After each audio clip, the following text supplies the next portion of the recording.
mind making this speech without a teleprompter.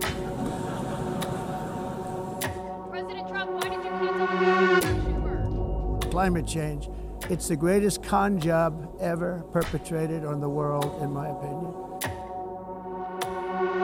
Because of our tariffs, we are hitting them back, and we're hitting them back very hard. Hello, Madam First Lady. The UN teleprompters are working perfectly. These are the two things I got from the United Nations, a bad escalator and a bad teleprompter. Thank you very much. And by the way, it's working now. It just went on. I can only say that whoever's operating this teleprompter is in big trouble.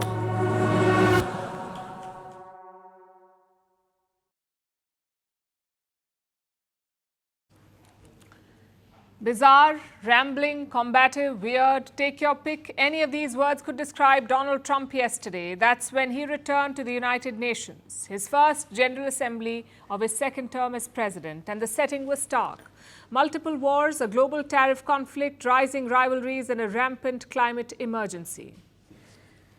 The world needed some words of healing, some hope and optimism.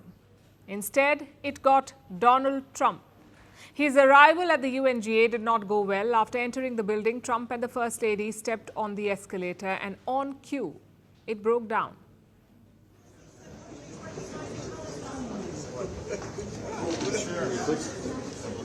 President Trump, why did you cancel the meeting with Chuck Schumer?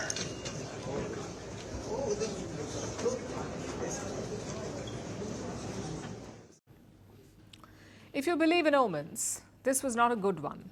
But Trump pushed on. He took the podium inside the General Assembly hall, and immediately there was another problem. The teleprompter stopped working, so Trump ad-libbed. He kicked things off on a lighter note. Thank you very much. Very much appreciated.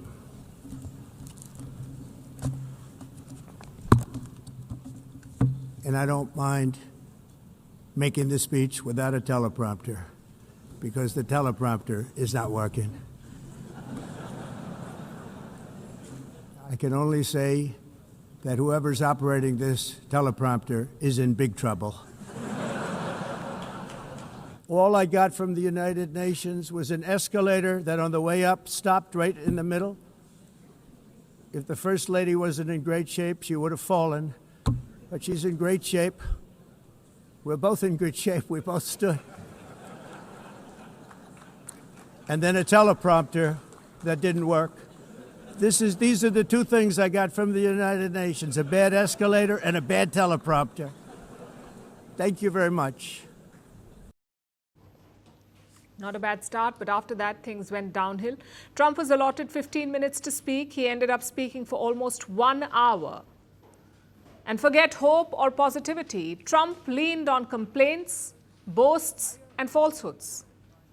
First, he launched into a MAGA speech. He said the US was the hottest country on earth. He touched upon the border and inflation. And then Trump turned to the world. He falsely claimed to have ended 7 wars. And once again, he added India and Pakistan to that list. I ended 7 wars. And in all cases, they were raging with countless thousands of people being killed. This includes Cambodia and Thailand, Kosovo and Serbia, the Congo and Rwanda, a vicious, violent war that was, Pakistan and India, Israel and Iran, Egypt and Ethiopia, and Armenia and Azerbaijan. It included all of them. Now, to be clear, this is totally false. Trump did not mediate between India and Pakistan. Pakistan requested India for a ceasefire. Same with the other deals. Egypt and Ethiopia were not at war. Kosovo and Serbia were also not at war. As for Israel and Iran, Trump himself joined that war. I don't think that counts as ending it. After this boast, Donald Trump turned to the United Nations. He complained that the United Nations was not helping him. And then he wondered aloud, what is the purpose of the United Nations? What is the purpose of the United Nations? The UN has such tremendous potential. I've always said it. It has such tremendous, tremendous potential.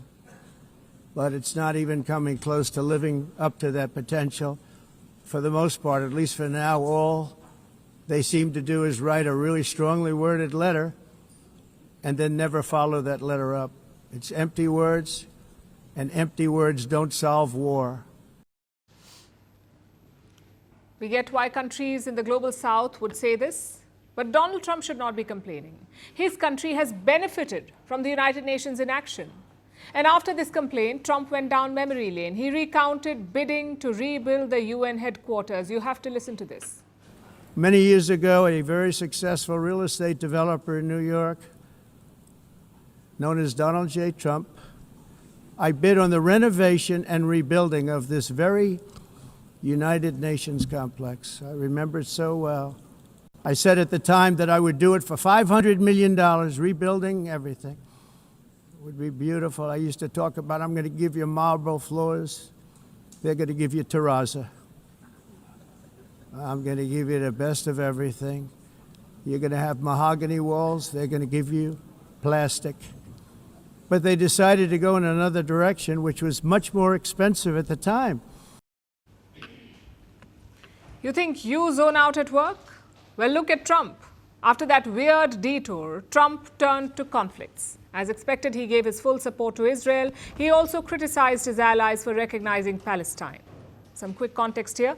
The likes of France and Canada have recognized Palestine this week. They've recognized it as a separate state, the Palestinian state. Their goal is to put pressure on Israel, basically force Prime Minister Netanyahu of Israel to end the war.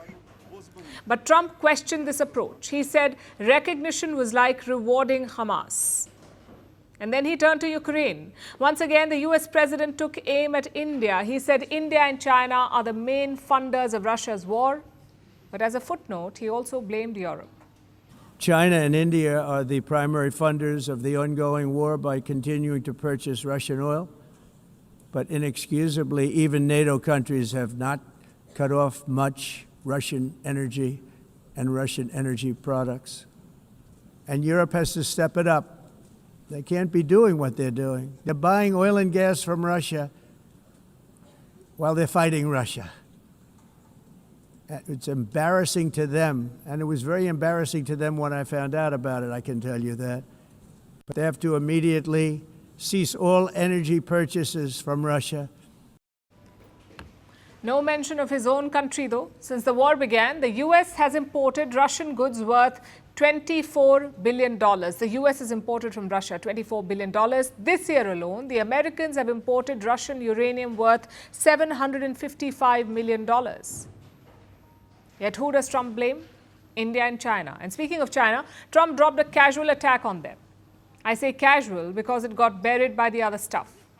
Trump said that the Wuhan virus was man-made, and that too as a bioweapon. Just a few years ago, reckless experiments overseas gave us a devastating global pandemic.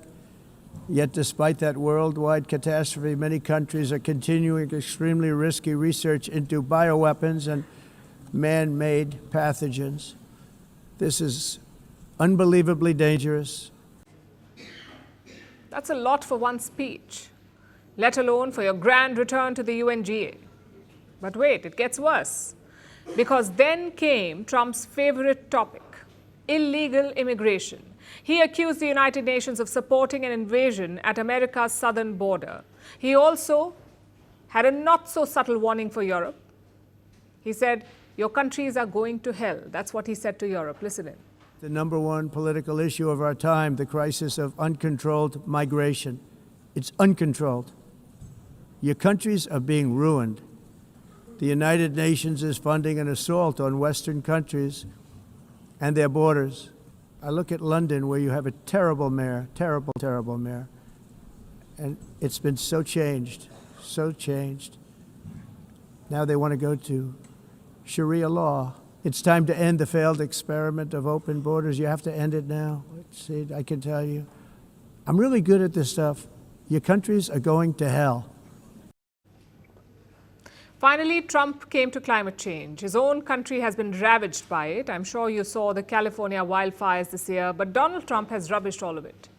He called climate change the biggest con job in human history, and as always, he reserved his special hatred for windmills? It's climate change. Because if it goes higher or lower, whatever the hell happens, there's climate change. It's the greatest con job ever perpetrated on the world, in my opinion. Climate change, no matter what happens, you're involved in that. The wind doesn't blow. Those big windmills are so pathetic and so bad, so expensive to operate. And they have to be rebuilt all the time, and they start to rust and rot. That wasn't a speech. That was an event. In between the rhetoric, we did get some policy insights, but more importantly, we got a sneak peek into Trump's worldview. It is dominated by two thoughts. Thought number one, a forever victim mentality. Just consider the teleprompter and escalator fiasco. The White House cried sabotage over it. They wanted the United Nations to investigate it. And surprise, surprise, it was not sabotage. Both were operated by American officials. Same with climate change and immigration. Trump feels that these are conspiracies created to hurt America. Of course, this is not true. If anything, the status quo has enriched America. So that's one thing to note about Trump's worldview. Number two, an isolationist approach. An almost anti-globalization push. And you cannot ignore the racist undertone here. Let me quote from what Donald Trump said. What makes the world so beautiful is that each country is unique, but to stay this way, every sovereign nation must have the right to control their own borders. Now, the border part, we can agree. No country wants unlimited immigrants, but Trump is curbing all sorts of immigration, his latest target being skilled workers. Just think about it. You're skilled. You're being hired by a US company, you're applying legally, you're ready to pay taxes and abide by the law, yet Donald Trump is trying to curb your entry. Why do you think that is? I'll let you draw your own conclusions. As for Trump's speech, same thing. For an outsider, it sounded bizarre, stark and weird. For an American, it must have been embarrassing. Firstpost now available in 9 languages on YouTube. English, Stands at $36 trillion. French, Le FMI, comme German, Geschäftsführenden Direktor Hindi, $30 trillion ka karj mo. Indonesian, Pemerintah tanpa pemeriksaan. Italian, Sekali radikali. Japanese, Yon todo do idioma. Portuguese, Por causa do próprio balanço patrimonial. Spanish. Beautiful bill. Go to Settings, click on Audio Track and select the language of your choice. Be the first to know what's happening around you in your first language. Firstpost.